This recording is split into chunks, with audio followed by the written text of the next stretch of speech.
Our final story today is from East Africa. Imagine paying more for school education than for medical bills or health care.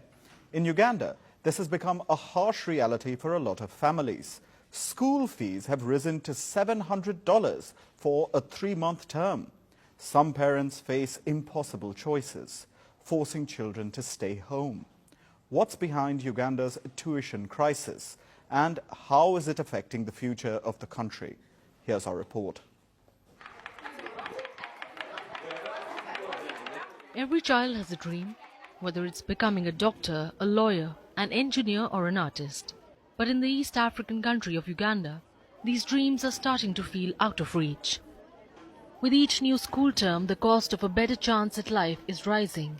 Parents are struggling to pay unpredictable and unregulated school fees, and the constant threats from schools demanding dues are becoming harder to ignore. We are really suffering. The schools are never patient with us. Even if you're left with a balance of 1,000 shillings out of 10,000 shillings, they will send your kid back home. They don't care. They will send the child back home until you clear their 1,000 shillings. All they care about is just their business. There is no help at all. The issue is not just limited to just Uganda. The goal of education for all appears to be slipping away for many across the sub-Saharan Africa. The region has had the highest dropout rates in the world, and one of the main reasons is financial burden. According to the World Bank, school fees is the biggest financial worry for 54% of adults in sub-Saharan Africa and 40% of the population in Uganda. Apparently, the price of educating a child is even higher than medical bills and other expenses.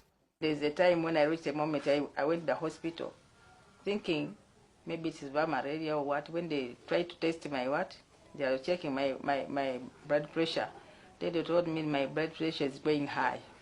But I had so much worries because all of the children, some of them were still at home.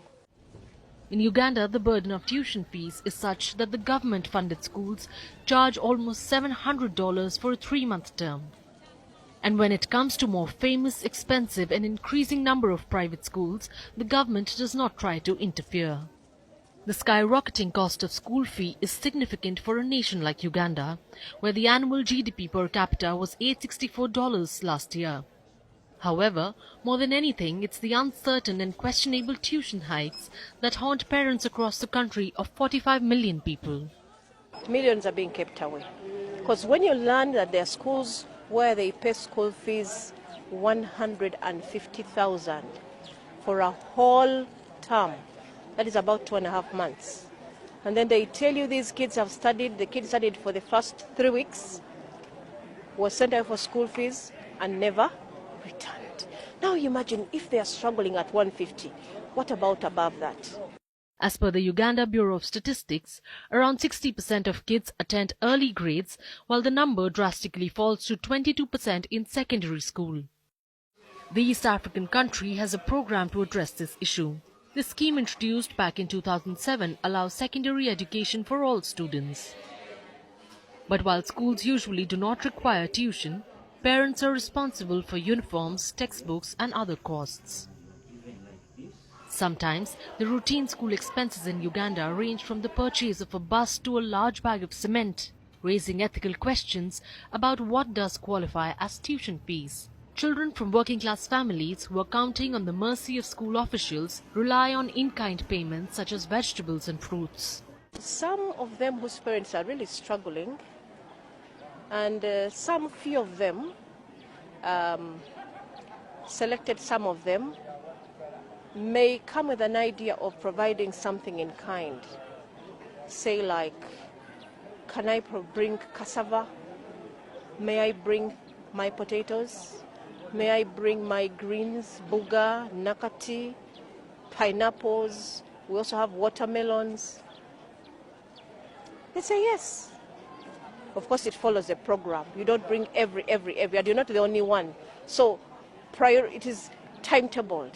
That if you're supplying this week, then it is her supplying the other week. Like that, such that everyone gets a bit. Now the Equal Opportunities Commission, a government agency in Uganda, has called for punishment against public schools, which demand high and arbitrary fees.